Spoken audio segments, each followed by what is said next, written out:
Hello, gorgeous soul. Welcome to Spiritually Empowered Podcast. Thank you so much for being with me today.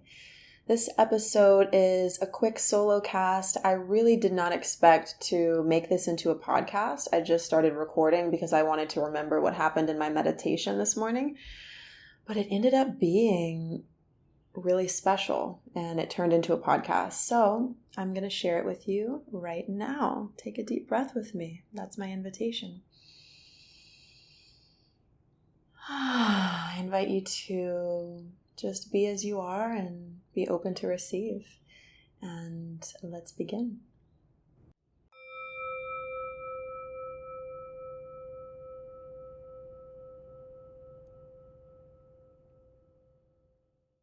I am at a new beginning.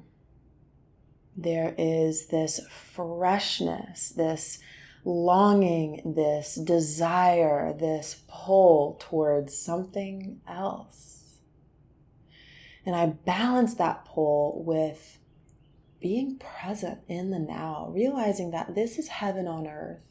This is it, this is it, this is it, in this moment. All of it's here and now. And who am I becoming? And I've searched the physical world for answers, looking under stones and reading books and listening to teachers, and all of that has been amazing and has worked. And something else was calling me. So I step into the sacred. I call the directions. I open sacred space. There's a million ways to do that. Psychic boundaries are key. I'm only open to that which serves the highest love. When we open sacred space, we have to see with different eyes and hear with different ears. Just like in the dream world, things are not what they appear to be. It is symbolic, and that is the spirit world. Things are symbolic. And when we open our senses, we really need to be discerning the voices. A voice comes in and says, you're meant to yada, yada, yada, yada. You're meant to do this. And it's like, do you serve love? I say that out loud to every voice and spirit I hear. Do you serve love? Because as I've opened up my gifts, I hear a lot of things. I see a lot of things. And there is a way to turn your gifts on and off so you're not bombarded in the physical world. This life is not about but this life is not about influencing other people's journeys, seeing spirits over them and doing all these healings as you're walking through the world and influencing. And the word I was looking for was interfering. So no, I don't walk into the world with my gifts completely open and awake, right? I flicker them on and off. And so I went into the sacred today. I already had the directions open and I started to track. Shamans are trackers. I don't call myself a shaman, but the shamans I've studied with are trackers, and I'm a tracker, and healers are trackers, right? We track for the original wound. Because if we only track the surface, that root keeps growing the same plant. It's a Band-Aid. The surface is a Band-Aid. There's always something deeper, deeper, deeper, deeper down. So as a shamanic healer, as an energy medicine practitioner, I track myself first and foremost. I step into the sacred, I light a candle, I open sacred space, I take a couple breaths, and I change my mind. I stop seeing through one set of eyes, and I start seeing through a different set of eyes. And I believe everyone can learn this. Everyone can learn and remember how to perceive the invisible. This is where the original wounds lie. This is where the original joy lies. This is what precedes matter. This is the energy that creates worlds. And as healers, we learn how to dance with it and influence it and be led by it and direct it and be in good relationship with the energy that creates worlds. And there's a practice that I love where you have a mirror in front of you and you look left eye to yourself. I just did this with a beautiful client yesterday, and I looked left eye with her and had this amazing experience, but I looked left eye to myself. You want intimacy with self? Mirror gaze, but make a commitment. before you start, say out loud, I am going to love everything I see in myself. I am going to love all of me. I am safe to be seen. I am going to love all of me. As seers, as people who open our awarenesses, we're going to see it all. We're going to see our shadows. We're going to see our addictions. We're going to see all of it and our greatest gifts. And so when we make a commitment, I am going to love all of me right now. That creates an opening. The door opens, truth opens, the heart opens, and our nature is revealed. And so I began tracking left eye to left eye after I made that commitment. I make it every day. Left eye to left eye. I tracked through the 4 levels of perception.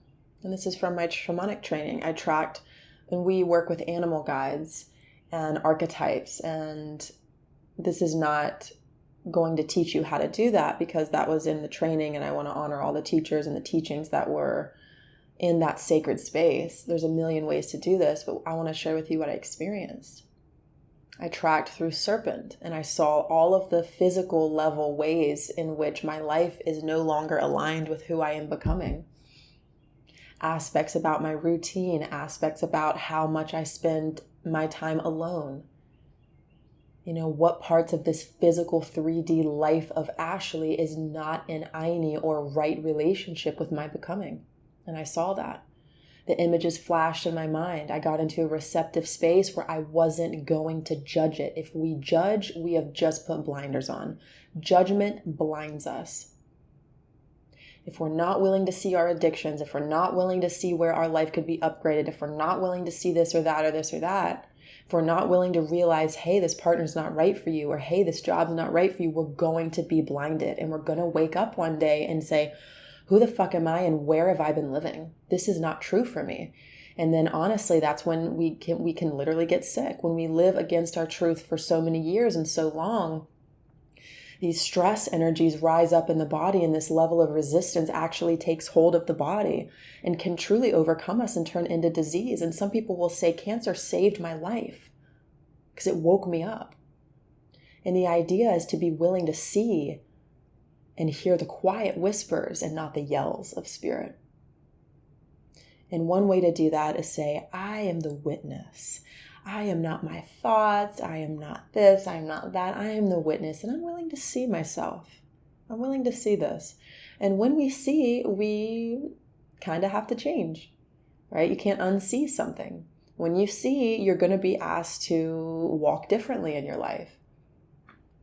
So I saw all these facets of my physical 3D world that are no longer meant to be. And then I journeyed with Jaguar and looked at all the mental and the emotions and the beliefs. And I want to share with you something that I heard today.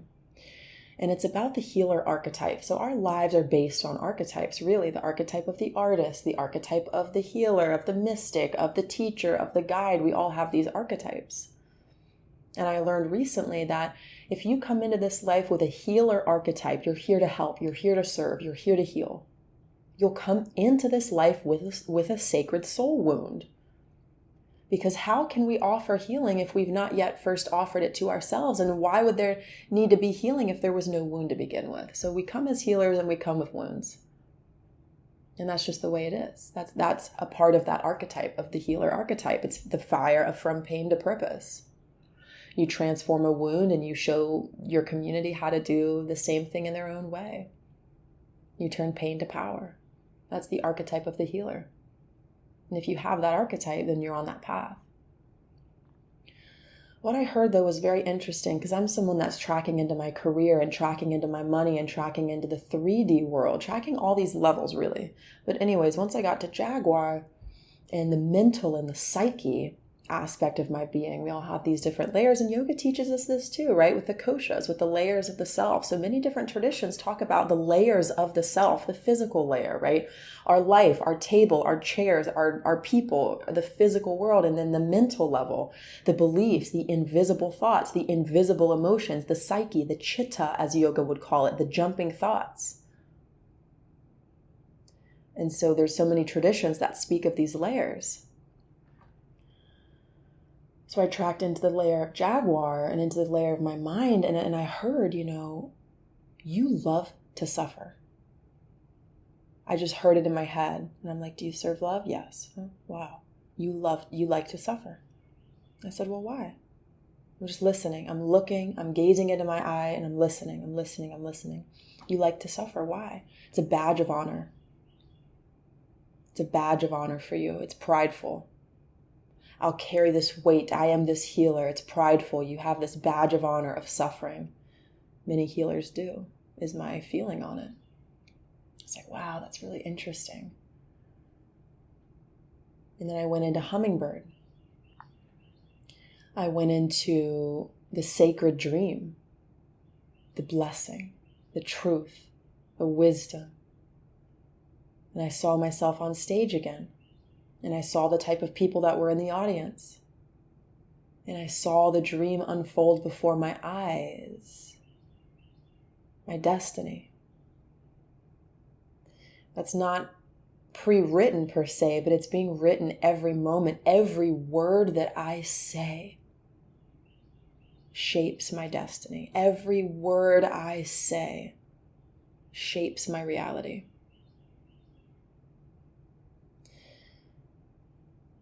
And Hummingbird teaches us the time is now. Drink from what is life-giving. Don't drink from the dead flowers. Don't drink from the past. Don't drink from the past. Drink from the pure, joyful nectar of the most beautiful flowers. They are in abundance. Drink from the thoughts that are beautiful. Drink from this, drink from that. It's all beauty. Drink and live the beauty way. I've been blessed.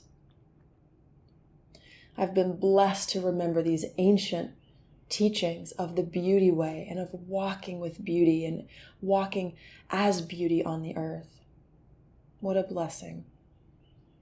It's here where we realize the gift that we've been given. Oh, I am alive. I am alive. All of this is temporary. I am alive now. It's the awakening of the fresh morning. It's the awakening of the fresh flowers blooming. It's the awakening of spring. It's the awakening of prosperity. It's our nature. It's our nature. And it's a reclamation of the beauty way and of prosperity in a world that lies to us and that wants us to forget. There are those who want us to forget that our essence is whole, that our essence is prosperous. There are those who have killed and burned the books and burned the teachers. And there are those who have suppressed the feminine power and the wisdom and the masculine power and all of it. This is our reclamation. The reclamation is joy. The reclamation is wellness. The reclamation is prosperity on all levels of our being, realizing that it's here right now. Look around.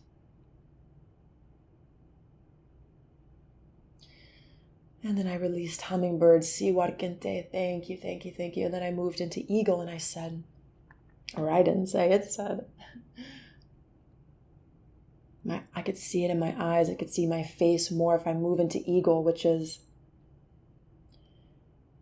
in yoga, it's similar to samadhi or absorption into your true nature. You are spirit. It's the great joke of this reality. We forgot that we're God. We forgot that we're the universe. We forgot that we're loved. We forgot, and we get to remember. And once we remember the truth, the shamans say there's a rumbling laughter over the mountaintops. We are so powerful that we intentionally forgot that we are God, Goddess, divine. And that doesn't put us above anything or anyone, because the truth is we are all of that source. Unworthiness cannot live in this awareness. It is repellent to unworthiness, to another lie that we've been sold. when we awaken to this eagle medicine of high awareness, the awareness of all matter is energy, the awareness of this energetic universe that we are all one, the awareness of who we'll be after we die, after we go on to the beyond. The spirit self, the invincible self, the self that lies outside of the river of time, the self that is wise. Oh, I love that remembrance. And I heard in my life, it's time to strike. Think about an eagle. Perched high above the mountaintops, high above the drama, high above the chaos, high above the 3D reality, perched, ready, listening, watching.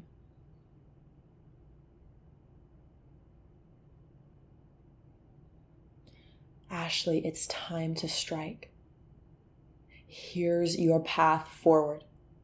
Here's your next step. I don't receive 10 steps. I receive the next aligned step. Who am I becoming, and what is that next aligned step on this path that I get to walk in beauty?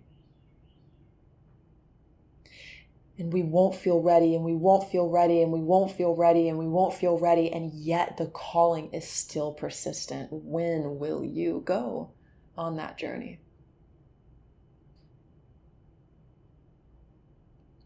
And after I received these visions from Eagle, I released Eagle. And Eagle also says, here's one more thing. Eagle says that we've done this before. We are ancient. We know this. Ha ha ha ha ha. There is a humor in this journey of awakening. We awaken from the lie of unworthiness. We awaken from the lie of scarcity. We awaken. People who have just barely anything, they can still radiate with the abundance of their true essence. People who have quote unquote everything, the mansion, the money, the house, they can radiate and resonate at scarcity and misery.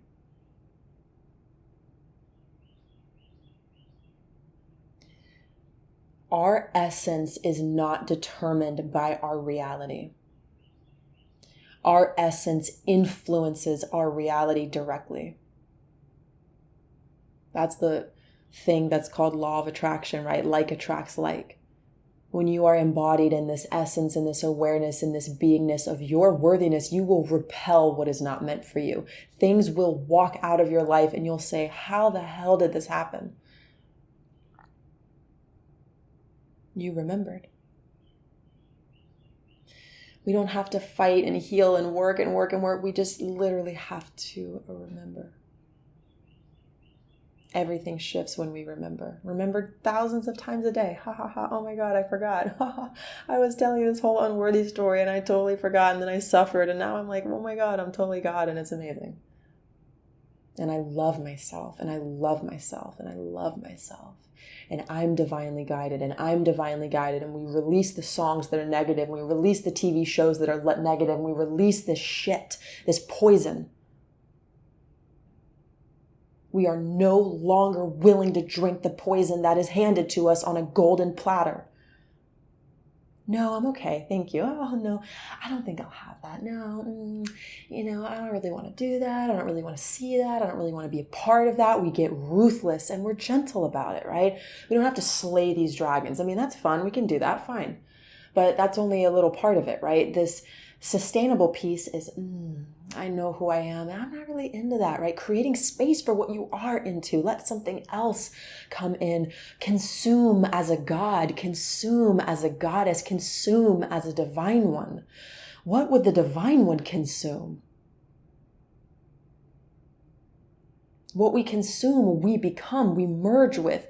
Food is information to our cells, and it's not about restriction. Make the most delicious dessert and fucking indulge. It's amazing. But that sustainable piece is about consuming as a god. And that right there will change our lives forever. Merging with that which is holy, merging with the sacred in the physical world with what we consume and what we spend time with in our lives. We're merging with our lives. We're merging with the people in our lives. We're merging with our boss, whoever we're hanging out with, we are being influenced by. We start to awaken to that even more. And then I put this old ancient story that's not even mine, this ancient story of healers must suffer. It must be hard for us. Wow, what an interesting story. I blew that into a toothpick. You can do this too. Oh, I invite you. I blew that into a toothpick. That story of pain, that story that wears pain as a badge of honor. I am this great healer because I suffer. And maybe your conscious mind says, no. But my love, it's the unconscious stuff that really drives us. And looking into your eyes, looking beneath the surface is going to help you remember what's there. Your invisible drivers of your reality. We cannot change something if we have yet to see it. So I put it in the fire.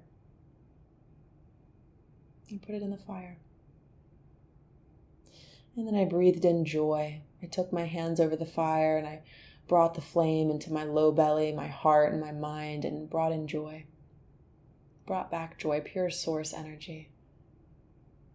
And as we release these old limiting stories, we can become fresh, brand new. Open eyes, open heart, like a child's innocence, our pure innocence, our erotic innocence, our creative power and potential. We get to walk out and experience miracles and the unexpected. That guides us to our unique destiny. That's beyond what we do. It's who we be. It's how we walk. It's how we live. It's the quality of our dream. The qualities of our longings. Abundance, prosperity. We walk into the qualities of our longings and enjoy the ride. I love you so much. And chat with you in the next one. See ya. Hey love, thank you so much for tuning in today for Spiritually Empowered Podcast. I hope you absolutely loved this episode, and if you did, please share it with somebody who you really feel would benefit from these teachings and from this remembrance. I hope you have an incredible day wherever you're at in your world, and I will talk to you very soon. Love you.